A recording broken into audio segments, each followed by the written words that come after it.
బాపట్ల జిల్లా చెరుకుపల్లి మండలం భారత 77వ గణతంత్ర దినోత్సవ కార్యక్రమం పురస్కరించుకుని సోమవారం చెరుకుపల్లి మండలం ప్రతి గ్రామ ప్రభుత్వ కార్యాలయం ముందు జెండా వందనం కార్యక్రమం నిర్వహించడం జరిగింది.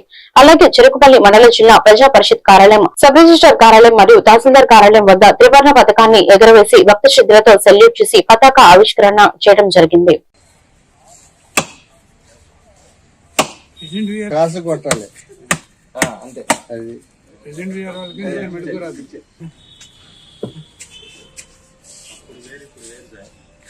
అట్టగాదిగా నాకు ఎన్నిళ్ళు గొడవపల్లి దగ్గర మొత్తం ఇచ్చారు.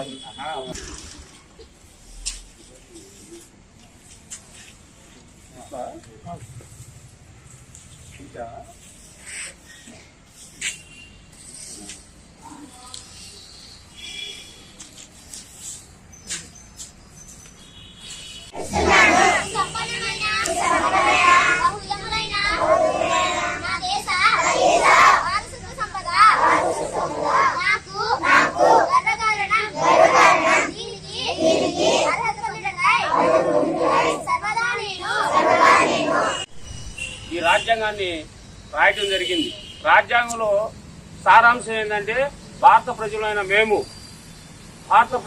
మేము ఈ రాజ్యాంగాన్ని మేమే రాసుకున్నాం అని సారాంశం పీఠిక ఉంటుంది. భారత రాజ్యాంగ పీఠిక కంపల్సరీగా అందరూ చదవాలి, పీఠికను చదవాలి. దాంట్లో ఏముంటుందంటే SSSR sovereignty, secular, socialist, democratic republic అని ఉంది. సర్వసత్తాక సార్వభౌమ ప్రజాస్వామ్య గణతంత్ర రాజ్యం అని. అంటే ఎన్నో ఆదర్శాలు ఉన్నాయి రాజ్యాంగంలో, ఎన్నో ఆదర్శాలు ఉన్నాయి. ఇలాంటి రాజ్యాంగం ప్రపంచంలో ఎక్కడ కూడా లేదు. అందుకనే మన బిఆర్ అంబేద్కర్ గారిని రాజ్యాంగ పిత అంటారు, ఫాదర్ ఆఫ్ కాన్స్టిట్యూషన్. రాజ్యాంగ పిత అంటారు బిఆర్ అంబేద్కర్ గారిని. ఎందుకంటే ఆయన ఎంతో కష్టపడి చదివి ఎన్నో అహర్నిశలు 18 గంటలు, రోజుకి 18 గంటలు చదివేవాడు ఆయన గారు. 18 గంటలు చదివేవాళ్ళు, లైబ్రరీ మొత్తం నవిలేసేవాడు ఆయన. అలా అన్ని చూసి భారత ప్రజల